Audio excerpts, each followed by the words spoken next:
এই আঁকা বাঁকা ইছামতি নদীর ভিতর দিয়ে চলেছি।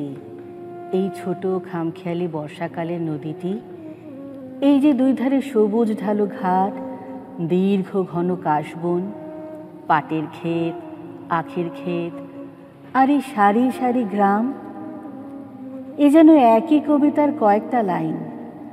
আমি বারবার আবৃত্তি করছি এবং বারবারই ভালো লাগছে। পদ্মার মতো বড় নদী এত বড় যে সে যেন ঠিক মুখস্থ করে নেওয়া যায় না।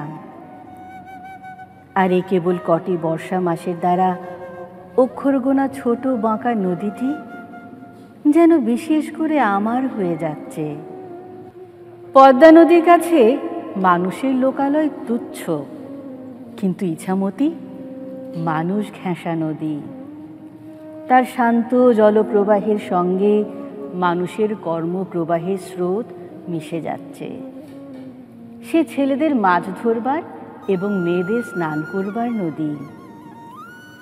স্নানের সময় মেয়েরা যে সমস্ত গল্পগুজব নিয়ে আসে, সেগুলি এই নদীটির হাস্যময় কলধ্বনির সঙ্গে এক সুরে মিলে যায়।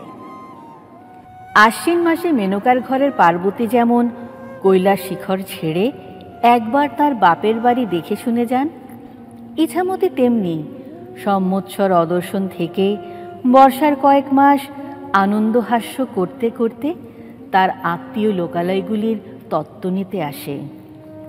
তারপর ঘাটে ঘাটে মেয়েদের কাছে প্রত্যেক গ্রামের নতুন খবর শুনে নিয়ে তাদের সঙ্গে মাখামাখি সখিত্ব করে আবার চলে যায়। সন্ধ্যা হয়ে এসেছে।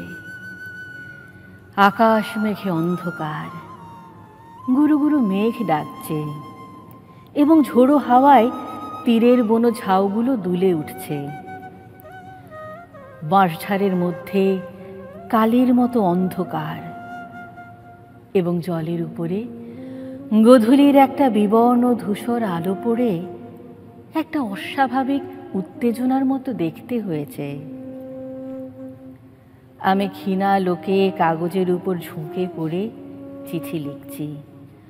উশৃঙ্খল বাতাসে টেবিলের সমস্ত কাগজপত্র উড়িয়ে ছড়িয়ে ফেলবার উপক্রম করছে। ছোট নদীটির উপরে ঘন বর্ষার সমারোহের মধ্যে একটি চিঠি লিখতে ইচ্ছা করছে। মেঘলা গোধূলিতে নিরালা ঘরে মৃদুমন্দ স্বরে গল্প করে যাবার মতো চিঠি। কিন্তু এটা একটা ইচ্ছা মাত্র। মনের এই রকম সহজ ইচ্ছাগুলি বাস্তবিক দুঃসাধ্য। সেগুলি হয় আপনি পূর্ণ হয়, নয় কিছুতেই পূর্ণ হয় না। তাই অনেক সময় যুদ্ধ জমানো সহজ, কিন্তু গল্প জমানো সহজ নয়।